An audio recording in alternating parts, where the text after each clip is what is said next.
Well, it seems to look like Puff Daddy and Steph Curry and their investment team got bamboozled when it came to buying the actual football team because a lot of people don't realize what transpired during that transaction. Um, Steph Curry and Diddy were the main faces of it, but they were just minority owners.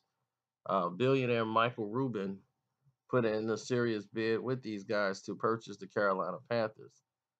Now, they weren't the only ones. The billionaire David Tepper, who was a minority owner of the Pittsburgh Steelers, and Ben Navarro, who was the founder and CEO of Sherman Financial Group, they were the big three who presented themselves to the NFL for the formal suitors to buy the team.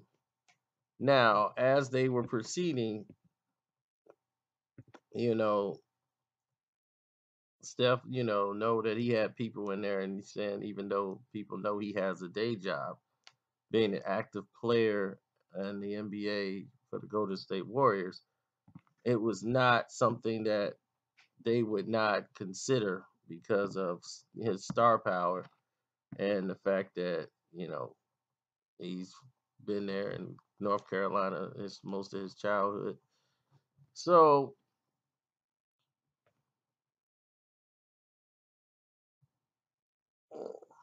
now, when you look at the situation in its totality,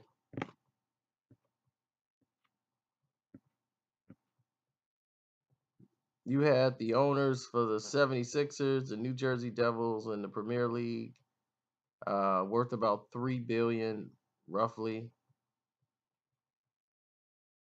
All you have to do is put cash down of 30% of the sale. So, P. Diddy and Curry had already expressed their interest in being a part of a bidding ownership group before they reported attachment to Rubin. So they linked up with Rubin, and right now the Panthers are valued at 2.3 billion, about Forbes. But if they didn't find more bidders, it could be reduced. Now, the NFL had informed them that they needed to require to be, you know, come up with another 200, 300 million than the 2.2 that it sold for the record. They were told they would need 2.5 million by the NFL.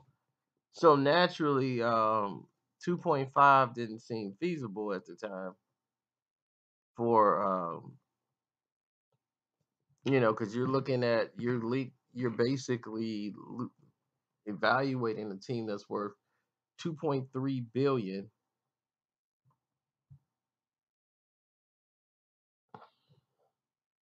by estimate standpoint is estimated that it's worth 2.3, and you want them to spend 200 more million above that. But they were told they were going to need 2.5 to come to the table, and this is billion. So they pulled out naturally. There was no way Michael Rubin was going to stick around in their investment group. They stepped aside. Then Ben Navarro and his investment group, they talked about it and they pulled out. And then hedge fund billionaire David Tepper was the only one basically left, and they sold it to him for 2.2 billion. So that was a surprise,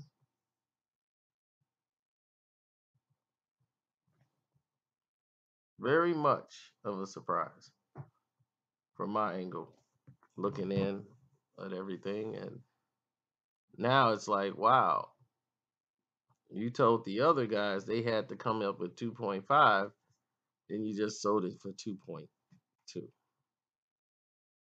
$100 million less than what they're evaluating the team is worth. Somebody didn't want to sell the team to somebody. So you fill in the blanks. It's your boy Carcino. I'm out.